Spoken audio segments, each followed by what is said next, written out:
Assalamualaikum warahmatullahi wabarakatuh. Selamat datang di channel Samsul Arifin ini ya. Kali ini kita akan membahas sebuah konten yang lagi booming. Akhir-akhir ini banyak orang membicarakan cerita misteri tentang KKN di desa penari. Kebetulan saya punya ponakan yang sedikit banyak punya interaksi langsung ya dengan dunia yang tak kasat mata itu. Jadi beberapa pengalaman mungkin bisa kita korek, kita dengar ceritanya dan lain sebagainya. Dan jangan lupa konten ini akan berlanjut, tidak hanya misteri saja tetapi sesuatu hal yang menarik di dunia kita. Jadi untuk teman, untuk sahabat semuanya yang ingin mengetahui kelanjutannya, silakan klik tombol subscribe terlebih dahulu biar nantinya kita bisa kelanjutan ke video-video yang lainnya. Di samping saya sudah ada ponakan yang saya ceritakan tadi, namanya Nafis. Oke. Iya. Beberapa mungkin bisa kenalan dulu. Oke, hai semuanya. Perkenalkan, nama saya Nafisa. Saya keponakannya dari Bapak Syamsul Arifin. Salam kenal semuanya. Pernah ada interaksi apa, Fis? Katanya beberapa kali kamu pernah ada sedikit gangguan ya di rumah ya? Iya, iya. Benar sekali. Di rumah yang lama atau ada yang baru? Yang lama juga pernah, yang baru juga pernah. Wah, hebat ya. Bisa sedikit cerita nggak? Oke, teman-teman. Jadi sekarang saya mau cerita tentang pengalaman mistis saya selama ini. Karena saya itu memang, keluarga saya memang sering berganti-ganti tempat.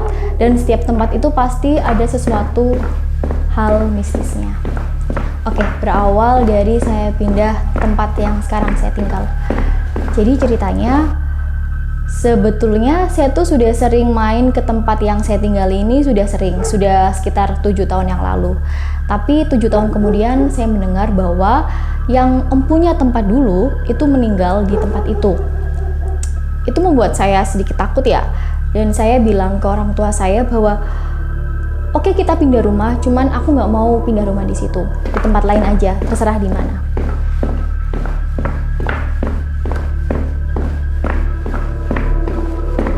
Sampai pada akhirnya malam hari, beberapa hari sebelum saya pindah ke rumah itu, saya sempat mimpi, tepatnya di kamar pertama, yaitu kamar yang saya tempati sekarang, ada seorang wanita pakai baju putih, rambutnya sebahu, dengan wajah yang mungkin menyeringai.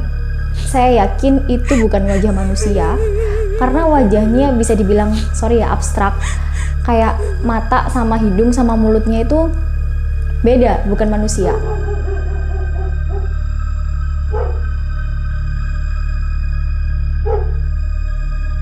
Dan dia bilang seperti ini, "Mbak, di sini tuh ada 3 penghuninya. Yang pertama memang asli yang menjaga tempat ini, dan yang kedua dan ketiga itu pendatang. Jadi kalau mau mengusir penghuni ini, yang pendatang ini, bisa dibacakan Al-Quran setiap hari." Dari situ saya nggak malah seneng, malah saya semakin takut. Dan saya juga belum berani cerita ke orang tua saya keep sendiri. Sampai malam hari, singkat cerita malam hari, karena kita waktu itu pindahan rumah itu malam hari, saya cerita. Nah, pada saat datang itu, kalian pernah itu nggak sih masuk ke sebuah tempat yang mana tempatnya sangat ramai, sehingga ketika kita masuk itu benar-benar sesek, singup, dan rasa-rasanya itu banyak sekali mata yang sedang memperhatikan kita. Jadi tempatnya itu kosong, cukup luas, cuman rasa-rasanya itu di situ banyak banget penghuninya, sampai nafas aja itu susah banget. Padahal sebelum-sebelumnya udah sering dibersihin, ventilasi dibuka. Jadi secara logika itu nggak mungkin kalau akan sesingup itu.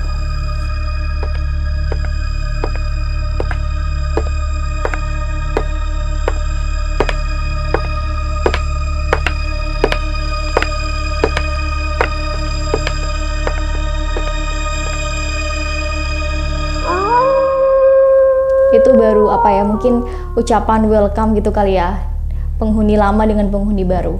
Dan memang banyak sekali tetangga yang bilang kalau rumah itu sudah lama terkenal mistis, sehingga tidak banyak orang yang betah tinggal di situ lama-lama. Mulai dari terdengar suara anak-anak, suara wanita nangis, suara kecipak air, dan lain sebagainya.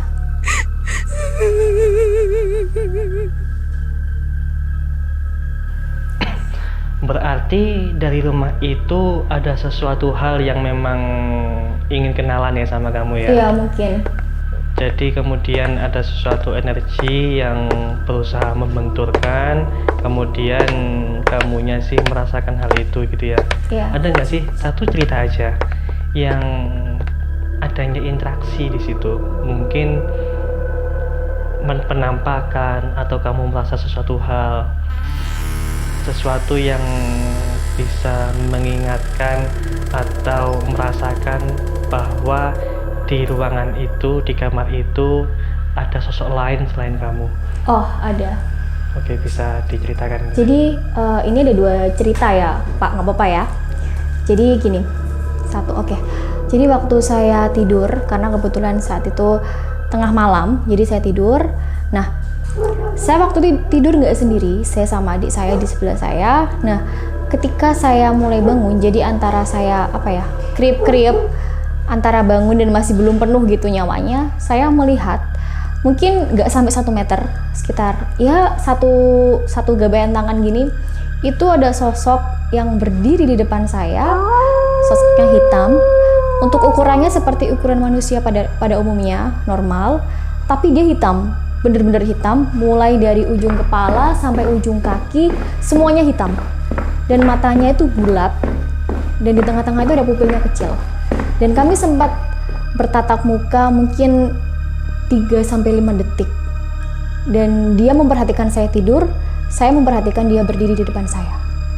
Tanpa ada sepatah kata pun, ya kami hanya bertatap muka gitu aja.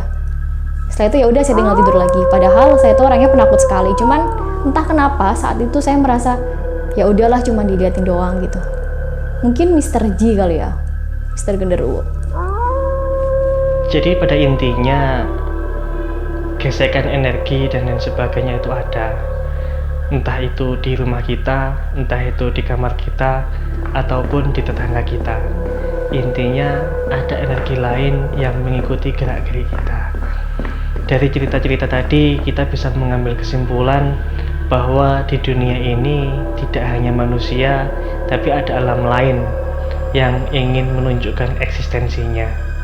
Oleh karena itu, di channel ini nanti kita akan mencoba mengungkap satu demi satu dari berbagai narasumber yang lainnya, sehingga kita bisa membuka cakrawala kita, membuka imajinasi kita untuk masuk ke dalam alam mereka. Terima kasih, jangan lupa subscribe. Wassalamualaikum warahmatullahi wabarakatuh.